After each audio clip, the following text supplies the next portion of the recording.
Organic chemistry, inorganic आणि physical मध्ये कशा पद्धतीने अभ्यास केला? एखाद्या विद्यार्थ्याला जर नीट 2026 मध्ये 650+ मार्क्स घ्यायचे तर त्या विद्यार्थ्याने कशा पद्धतीने कन्सिस्टंट राहिलं पाहिजे? ज्यावेळेस तू नीटची तयारी करत होतास त्यावेळेस तुझ्या म्हणजे 3 सब्जेक्ट मधला कुठला सब्जेक्ट तुला सर्वात जास्त टफ जात होता? तुझ्या पॅरेंट्सनी कशा पद्धतीने तुझ्या नीटच्या जर्नीमध्ये त्यांचा रोल राहिलेला आहे पॅरेंट्सचा? गुड मॉर्निंग फ्युचर डॉक्टर, स्वागत आहे तुमचं पुन्हा एकदा माझ्या युट्यूब चॅनलवरती. आज आपल्यासोबत नीट 2025चा टॉपर विद्यार्थी आहे, त्याचं नाव आहे आर्यन. जाणून घेऊया त्याची नीटची जर्नी कशी राहिली. एवढा पेपर टफ असून पण त्याला 600+ मार्क्स कशा पद्धतीने आलेले आहेत हे जाणून घेण्यासाठी हा व्हिडिओ एंडिंग पर्यंत नक्की बघा.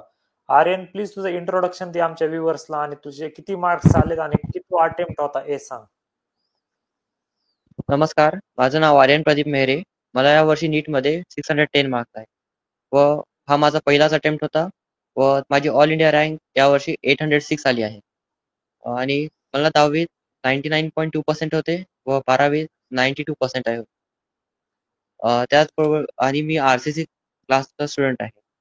2 वर्ष मी रेग्युलरली RCC क्लास जॉईन केला होता व त्याबद्दल सरांनी आम्हाला खूप छान मार्गदर्शन केले. म्हणजे तू आरसीसी नांदेड होता का लातूर? कुठला विद्यार्थी तू? मी नांदेडचा विद्यार्थी, RCC नांदेड ब्रांच. तर तुला 10वी मध्ये 99% आलते का? हो, मी म्हणजे राहणारा कारंजाच आहे. मला हा. या ठिकाणी RJC शाळेत 99% होते. म्हणजे तू बघितलं गेलं तर टॉपर विद्यार्थीच होता असं पहिल्यापासून. हो, म्हणजे मी सुरुवातीपासून अभ्यास तरी रेग्युलर ठेवायचो. पण जेव्हा मी 11वी-12वीत प्रवेश केला तेव्हा RCCच्या शिक्षकांनी मला खूप छान मार्गदर्शन केले. Yes, definitely. आणि काय आता काय टॉपर विद्यार्थी म्हणलं, अकॅडमिक टिप्स पण नीट ऍस्पिरंट साठी या व्हिडिओमध्ये खूप चांगल्या पद्धतीने भेटणार आहेत. आर्यन, तुझी नीटची जर्नी कशी राहिली? तुझा हा फर्स्ट अटेम्प्ट होता का सेकंड अटेम्प्ट? माझा फर्स्ट अटेम्प्ट. तुला इंडिव्हिज्युअल सब्जेक्ट मध्ये किती स्कोर आलेला आहे? मला फिजिक्समध्ये 125 मार्क्स आणि केमिस्ट्रीमध्ये 155 मार्क्स आणि बायोलॉजीमध्ये 330 मार्क्स आले. बघितलं गेलं तर हा स्कोर खूप जास्त चांगला आहे. तर आर्यन, ज्यावेळेस तू नीटची तयारी करत होतास त्यावेळेस तुझ्या म्हणजे 3 सब्जेक्ट मधला कुठला सब्जेक्ट तुला सर्वात जास्त टफ जात होता? टफ म्हणजे मला केमिस्ट्री आणि बायोलॉजी थोडे टफ जायचे. फिजिक्स एवढा टफ हा. नव्हता. म्हणजे सुरुवातीपासून मला मॅथमॅटिक्स मध्ये आवड होती. तर मी मॅथमॅटिक्स मुळे माझं फिजिक्स थोडं स्ट्रॉंग बनलं होतं. तुझा डेली रुटीन कशा परंतु पद्धतीने बायोलॉजी मध्ये असायचा? जास्त प्रॅक्टिस केल्यामुळे मला ते परत रीडिंग करावी लागायची. तुझा टेस्ट सिरीज मध्ये काय स्कोर येत होता? टेस्ट सिरीज मध्ये मला 650+ राहायचे आणि आणि लास्टची विजयपथ टेस्ट सिरीज मध्ये मला ऍव्हरेज 635 होतं. एखाद्या विद्यार्थ्याला जर नीट 2026 मध्ये 650+ मार्क्स घ्यायचे तर त्या विद्यार्थ्याने कशा पद्धतीने कन्सिस्टंट राहिलं पाहिजे?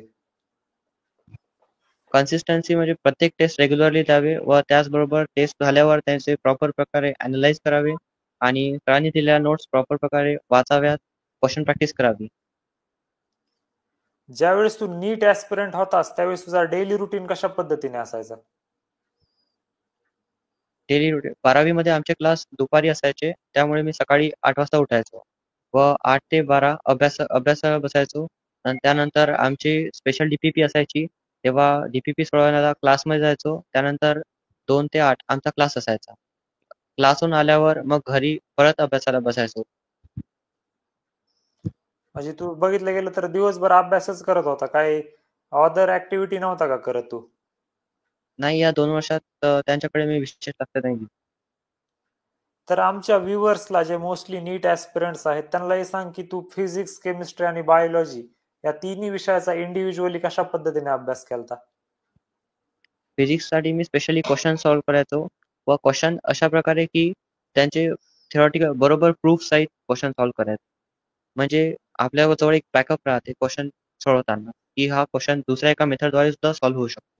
आणि केमिस्ट्रीमध्ये सुद्धा तशाच प्रकारे सॉल्व्ह करायचो आणि बायोलॉजीमध्ये मल्टिपल रिडिंग्स NCERT. तू ऑर्गॅनिक केमिस्ट्री, इनऑर्गॅनिक आणि फिजिकल मध्ये कशा पद्धतीने अभ्यास केलता?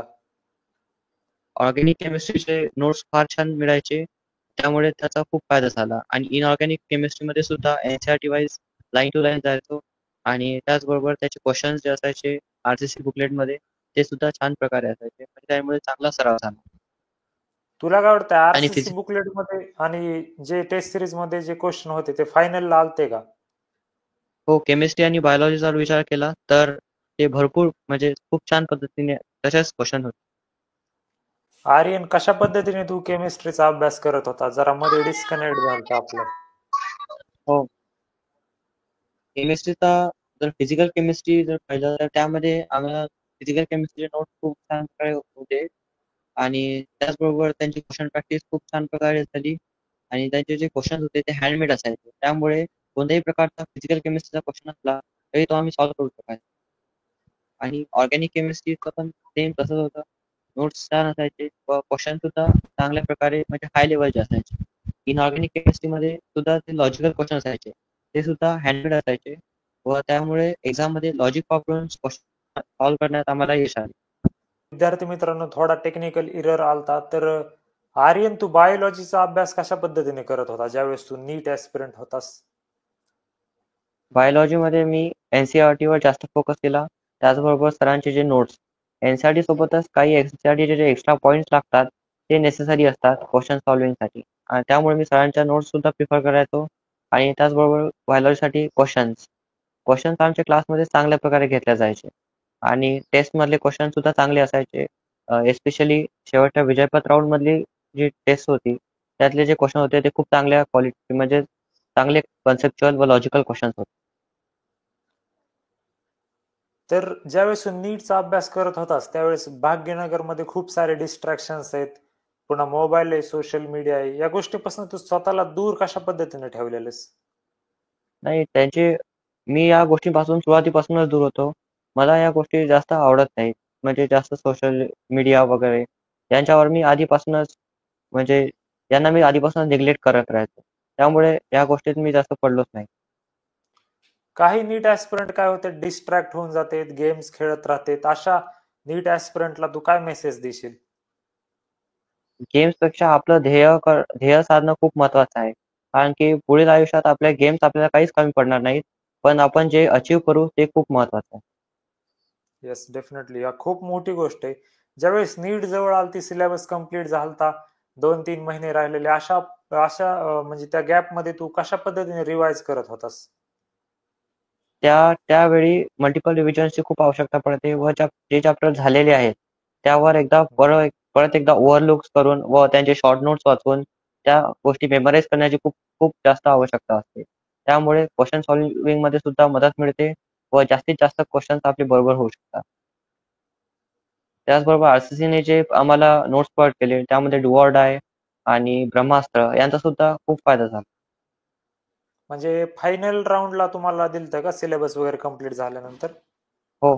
तुझ्या पॅरेंट्सनी कशा पद्धतीने तुझ्या नीटच्या जर्नीमध्ये त्यांचा रोल राहिलेला आहे पॅरेंट्सचा?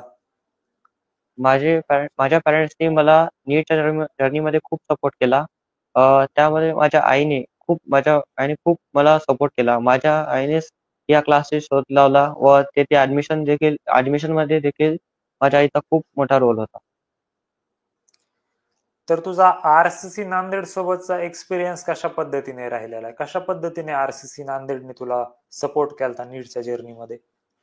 आरसीसी नांदेडमधील फॅकल्टीज खूप छान प्रकारे शिकवायच्या. त्यांच्या दिलेल्या नोट्स या खूप चांगल्या असायच्या व त्यामुळे आमचे प्रत्येक क्वेश्चन्स चांगल्या प्रकारे म्हणजे इझिली व कमी वेळात सॉल्व्ह व्हायचे. Teacher yes. सुद्धा सपोर्टिंग होते आणि ते काही डाऊट असल्यास त्वरित सॉल्व्ह करून द्यायचे. आरसीसीचे जो एक्झाम पॅटर्न आहे त्याच्याबद्दल तुझं मत काय आहे? एक्झाम मध्ये खूप अवघड क्वेश्चन्स टाकतात ते. शेवटच्या टेस्ट सिरीजमध्ये अवघड क्वेश्चन होते त्यामुळे मार्क देखील कमी यायचे. परंतु त्या क्वेश्चनची प्रॅक्टिस केल्यानेच आपला स्कोर वाढेल हे मला माहीत होते. त्यामुळे त्याच क्वेश्चनच्या प्रॅक्टिसमध्ये मी लागलो. तुला काय वाटतंय अदर कोचिंग इन्स्टिट्यूट्स आणि आरसीसी याच्यामध्ये काय डिफरन्स वाटला तुला? किंवा तुझे अदर मित्र कोचिंग असतील आता इन्स्टिट्यूट बाकीच्या कोचिंग इन्स्टिट्यूट मध्ये? अदर कोचिंग इन्स्टिट्यूट्समध्ये म्हणजे जास्त ईझी पेपरला जास्त भर होता. त्या ठिकाणी खूप हम्म. ईझी पेपर्स द्यायचे. मी त्यांचे पेपर सोडवून बघितले तर ते मला खूप ईझी वाटले. परंतु जेव्हा आरसीसीचे पेपर मी सोडवले तेव्हा ते खरी लेव्हल कळली व या लेव्हलमध्ये मी लॅग करत आहे तेव्हा मला कळले. म्हणून मी या क्वेश्चनची प्रॅक्टिस सुरू येस, डेफिनेटली. तुला जर डबल एकदा नीट द्यायचा चान्स भेटला तर तू कुठली मिस्टेक आहे जी करणार नाहीस? तसे जर तुला चांगले मार्क्स आलेत तरी अजून जर तुला वाटत असेल की मला अजून एकदा नीट द्यायची, म्हणजे 11वी मध्ये तुला परत टाकलं आणि तू अशी कुठली मिस्टेक अवॉइड करशील? 11वी मध्ये मी सुरुवात पासूनच ऍडव्हान्स लेवलची प्रॅक्टिस करणार. जे ऍडव्हान्सचे जे पीवायक्यूज आहेत ते सोडवून पाहणार हम्म. आणि ही बायोलॉजी जर मध्ये परत एकदा एनसीईआरटी रिडिंग. Yes, definitely. तर जर तुला फायनल मेसेज द्यायचा असेल नीट 2026च्या विद्यार्थ्यांसाठी तर तो मेसेज काय असेल? नीट 2026च्या विद्यार्थ्यांसाठी माझा फायनल मेसेज असा असेल की आपण जेवढे जास्त कठीण प्रकारे मेहनत करू तेवढं जास्त आपल्याला यश मिळेल आणि जेवढे जास्त टफ क्वेश्चनची प्रॅक्टिस करू तेवढे जास्त मार्क आपल्याला मिळतील. त्यामुळे जे कठीण कठीण क्वेश्चन सॉल्व्ह करतात त्यांचा स्कोर वर जातो. त्यामुळे कठीण क्वेश्चन सॉल्व्ह करत राहावे. डेफिनेटली.